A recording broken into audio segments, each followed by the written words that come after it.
the 5-point harnesses. Not sure we'll be working on that today, but because that'll be another day where we work on getting the seats mounted, and then we'll also work on getting the harnesses mounted up. I'm thinking we might move on to removing the governor. I'm just trying to get these straps out of the way. Removing the governor and getting the throttle cable hooked up.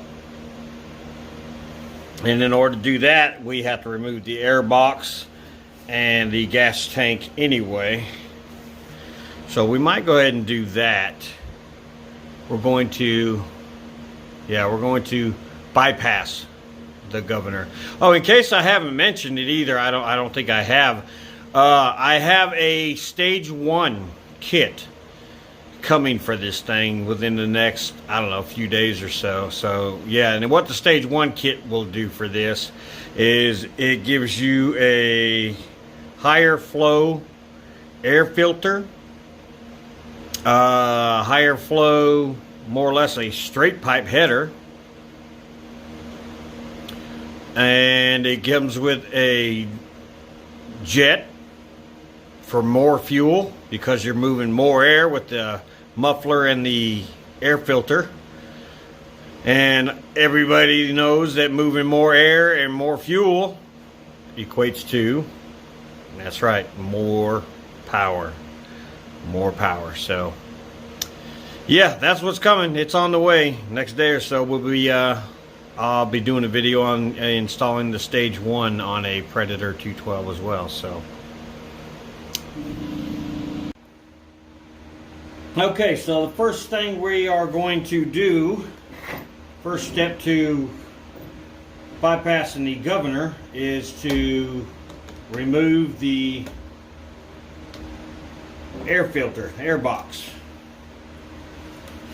That should be a 10mm. Okay. Before I do that, I'm going to take this vent hose loose from the gas tank.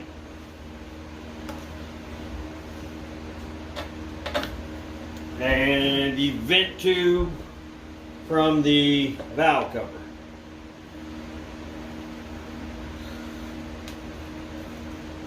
Which is not so easy.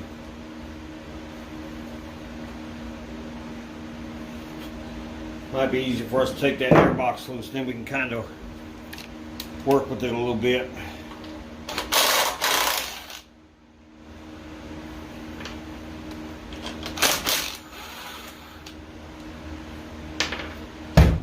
All right.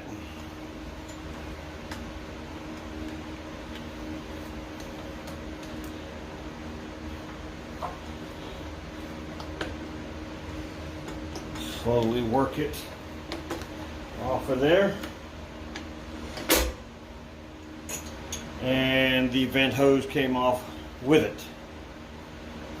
Okay, now you want to be careful with this because that thing is actually what holds this carburetor on here. So this thing is, you can knock this thing around if you're not careful.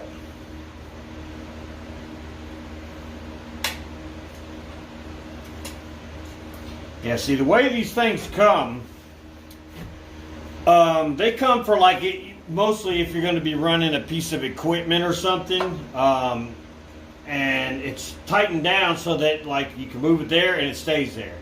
You move it there, it stays there. You move it there, it stays there, and so on.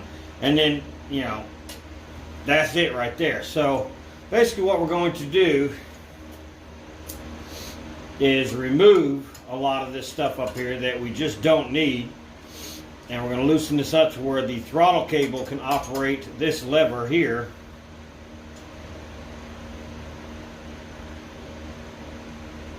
And then we'll have to hook a return spring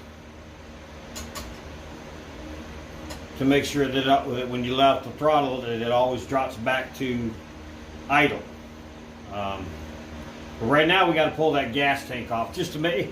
I mean, we could probably do it without taking that off, but it's just a pain in the butt. So, we'll take a look here, see what holds this tank on there.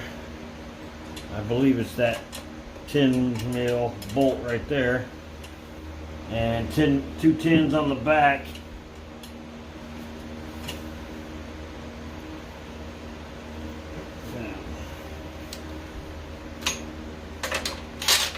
Okay, those are not 10, those are even smaller than a 10.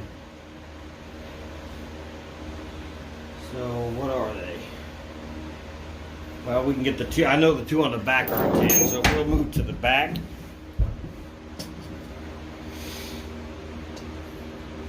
I'm going to move this down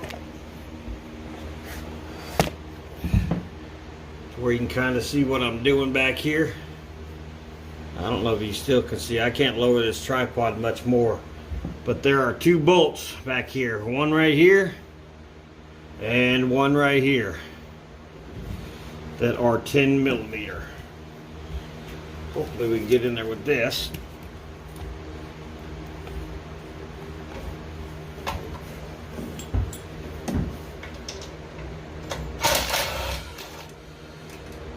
Okay.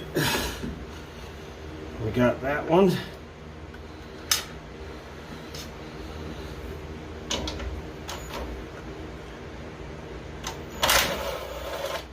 And we got that one. Okay.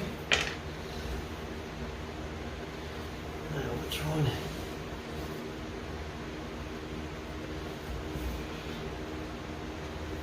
There's actually three. There's actually three back here, 3 bolts back here. I'm trying to determine which one is holding the tank. I think it's this middle one here. I'll get some smaller socket or a wrench for it. Let's see what we got here.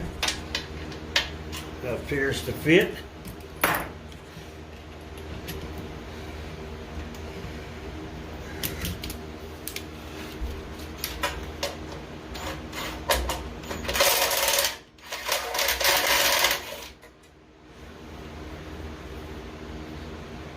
Okay, that didn't seem to loosen it up, so we'll put that back.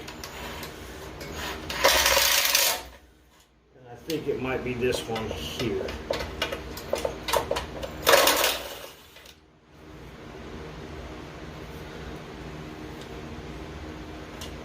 Okay, it didn't appear to be that one either. Trial and error, guys. That's how we learn. So apparently it must be this one here, which is kind of in the way. The spark plug's in the way of me getting that with the socket. So I'll have to get a wrench.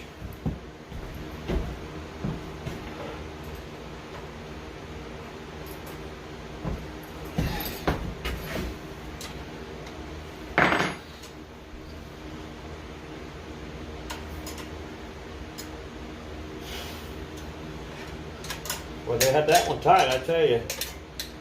Good Lord.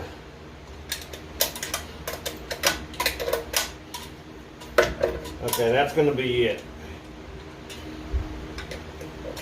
It's the bolt sitting right behind the spark plug that's holding this tank in there.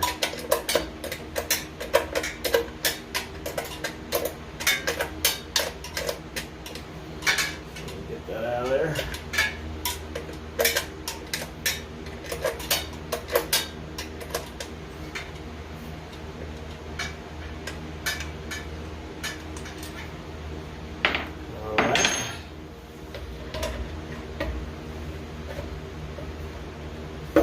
And then of course you have your fuel line on the bottom that you need to take loose. Drop that clamp down.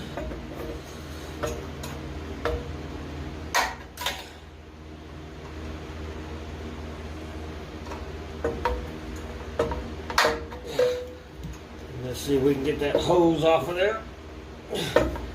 Man, I'm gonna tell you what, when they're new, they are hard to get loose.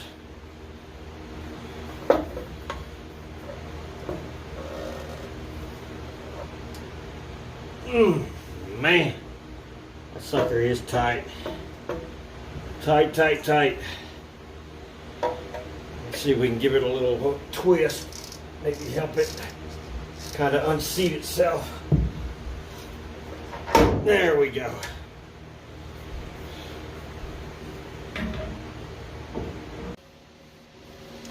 All right, I think I got it in a pretty good position where you can see everything that's going on pretty well. This is how this works, okay? This is your throttle here, okay?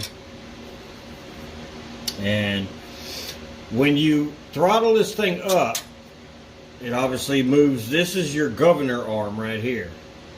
And it goes with a shaft down inside the motor that has a little wheel that has some weights on it. And if you throttle this thing up all the way, it pulls that arm with it. When the engine reaches a certain RPM, the weights in that wheel, due to centrifugal force, move out and start to pull that arm backwards. You can't see from where you're at, of course. And when the weights fly out due to centrifugal force, they cause this arm to pull back, which in turn throttles the carburetor back down so that it keeps it below a set RPM. Okay, and so what we want to do is eliminate that. We want to bypass that. So first thing we're going to do, this spring right here, we're going to reuse this spring right here. Okay, so we want to take that out of there so it doesn't get damaged.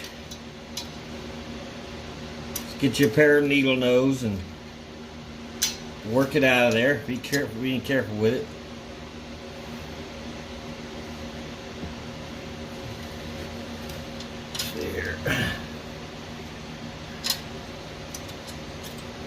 There you go. Get it to the side and take that out, set it to the side. We're going to reuse that.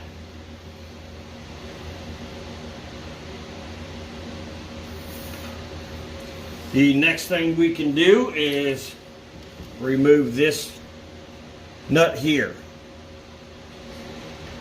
Now, if you wanted to come in here with your cable right here and drill a hole in here, well, I guess you could even go right here and actually use that as your throttling right there. You could just loosen that nut up, because right now it's designed to where it stays in one place. When you move it, it stays there. You move it, it stays there, and so on. And that's due to that being tightened down on it. If we just loosen that up, okay, that's 10 millimeter now.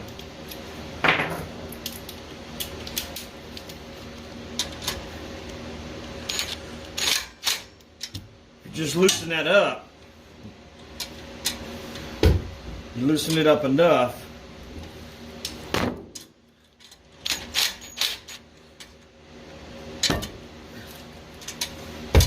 see what it does now? It's allowing it to spring back. But we're not going to do that. We're going to go ahead and remove this arm.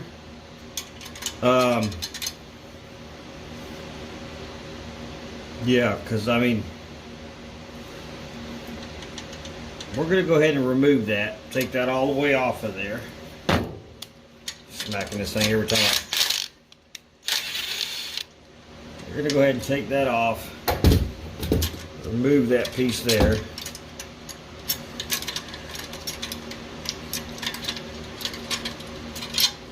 Take that off. Take that off. And you know, set these parts to the side. You may want, you hold on to them. You might want to put the governor back on one day, or, you know. I don't know. It's always good to have some stock parts on hand. Now this little spring here, we're not going to reuse it, so we could just pull this out of here. But it's a little bit of a pain in the butt to get out of there. without stretching it, which I'm going to try and do it. If not, I'll just yank it out because we are not going to be reusing that.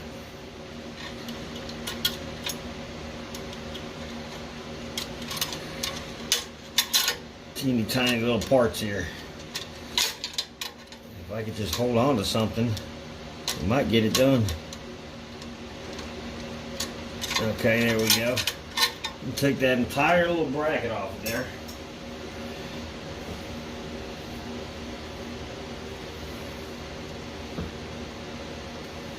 Okay, see, we can remove that bracket altogether because this rod and spring right here connect to the throttle and they connect to that governor arm. But what we are going to do is to come in here, through here, we'll tie our throttle cable down here, and then we'll connect it up here to this, so that when you throttle it up,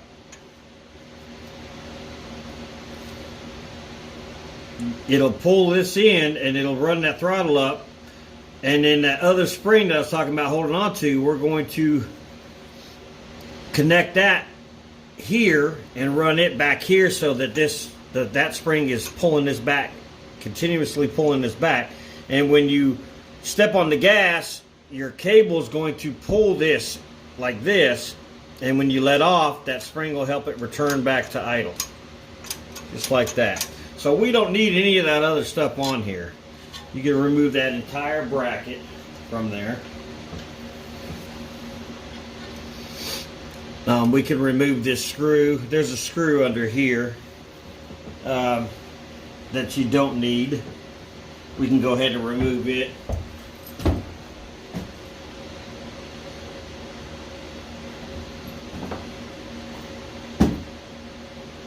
If I could find my screwdriver. Couldn't find the screwdriver, but we have the driver here and I have a bit for it. So it's underneath this little bracket right here. There's a screw right underneath here with a spring on it. Just go ahead and pull that out. We're not going to be needing that anymore as well. So really see, they also give you another place to connect it right here. So you could actually come in with your throttle cable for a different kind of setup. Maybe come around here, come through here, and then out of here to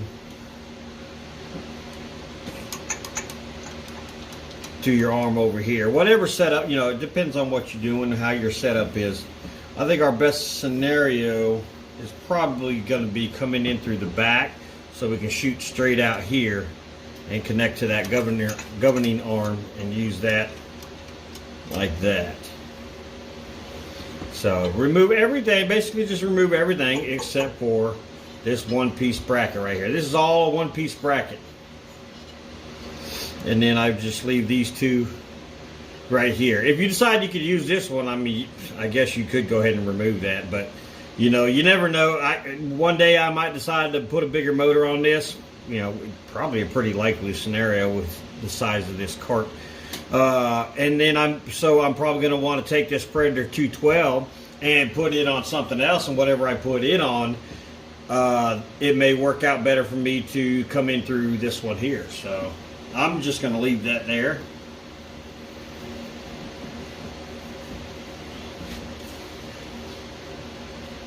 Now what we want to do is we're going to take that spring that we removed first thing, and we're going to put it through that same hole right there. Okay, spin that around, and then all we got to do is somehow connect it. I'm gonna go the other way with that because I'm gonna end up pulling the other end pretty tight. So I think I'll come up through there like this. Okay, and now you just want to connect this end. I know you can't see it, and I had to tape the camera in place to have it suspended where it is. You're just going to take this, and you just need to hook it on something, whether it be the gas tank bolt if you're putting the gas tank back on it, or if you want to put a screw or a bolt somewhere else, just that so long as you're pulling that governor arm back and putting some tension, a good amount of tension on that spring, so that when it's pulled, it springs, and then when you let off the throttle, it returns back. It'll return back. And that's pretty much it for bypassing the governor. Now, keep in mind, guys, if you don't already know this, that if you bought a brand new Predator and you want to keep the warranty on that, you cannot do this. You cannot bypass the governor. You bypass the governor or remove the governor from inside the motor at all, and it's going to void the warranty. That's not a might, that's a definite. So if you want that warranty, don't do this. Or, a lot of y'all might be building these things for younger kids too, and if that's the case, then a lot of y'all are probably going to want to keep the governor on it anyway. And if that's the case, then you would go ahead and leave it, everything the way it was, and then you would still just come in here with your cable and tie into the same place that we're going to, only that spring would still be back over here and the governor would still work properly. So, but this is it. That's how you bypass the governor. I want to show you one more thing, exactly how I was going to do mine. I guess I'm going to take the phone loose for this. I initially said we're going to hook it into this hole here and then pull it across here, and possibly from here, stretching it across here to this hole where the gas tank normally mounts, or onto this bolt here. But then that would leave it stretched out across here like this and at an angle, and I'm kind of a stickler about a real clean look, so what I've done is decided to put it through a hole back here that is in line with this bolt that keeps your cover on, and it's obviously a lot longer than that. But what I'm going to do is loosen that bolt, and then I'm going to shorten this and bend it so that I can run that screw in, and that screw will hold it in line, and that's what it'll look like. That looks a lot better than a spring stretched from here, kind of bent all over here and shoved up in there. That really wouldn't look good. So that's how we're going to do it.